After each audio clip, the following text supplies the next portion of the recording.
The word of the Lord came to me. Son of man, set your face against Gog, of the land of Magog, the chief prince of Meshech and Tubal. Prophesy against him. And say, This is what the sovereign Lord says: I am against you, O Gog, chief prince of Meshech and Tubal. I will turn you around, put hooks in your jaws and bring you out with your whole army, your horses, your horsemen fully armed, and a great horde with large and small shields, all of them brandishing their swords. Persia, Cush and Put will be with them, all with shields and helmets.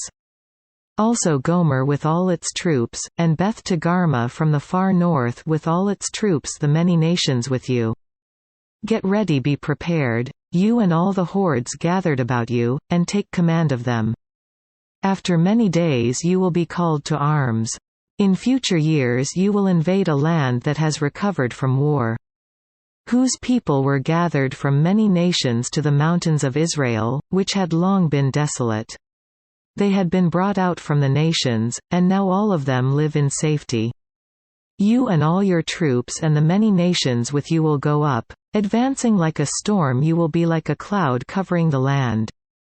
This is what the sovereign Lord says: on that day thoughts will come into your mind and you will devise an evil scheme. You will say, I will invade a land of unwalled villages, I will attack a peaceful and unsuspecting people, all of them living without walls and without gates and bars. I will plunder and loot and turn my hand against the resettled ruins. And the people gathered from the nations, rich in livestock and goods, living at the center of the land. Sheba and Dedan and the merchants of Tarshish and all her villages will say to you, Have you come to plunder? Have you gathered your hordes to loot, to carry off silver and gold, to take away livestock and goods and to seize much plunder? Therefore, Son of man, prophesy and say to Gog, This is what the sovereign Lord says in that day. When my people Israel are living in safety, will you not take notice of it? You will come from your place in the far north, you and many nations with you, all of them riding on horses, a great horde, a mighty army. You will advance against my people Israel like a cloud that covers the land. In days to come, O Gog, I will bring you against my land, so that the nations may know me when I show myself holy through you before their eyes.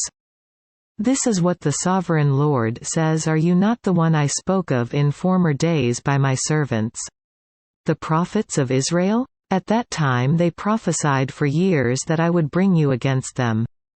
This is what will happen in that day when Gog attacks the land of Israel. My hot anger will be aroused, declares the sovereign Lord. In my zeal and fiery wrath I declare that at that time there shall be a great earthquake in the land of Israel. The fish of the sea, the birds of the air, the beasts of the field, every creature that moves along the ground, and all the people on the face of the earth will tremble at my presence. The mountains will be overturned, the cliffs will crumble and every wall will fall to the ground. I will summon a sword against Gog on all my mountains, declares the sovereign Lord. Every man's sword will be against his brother. I will execute judgment upon him with plague and bloodshed. I will pour down torrents of rain, hailstones and burning sulfur on him and on his troops and on the many nations with him. And so I will show my greatness and my holiness, and I will make myself known in the sight of many nations. Then they will know that I am the Lord.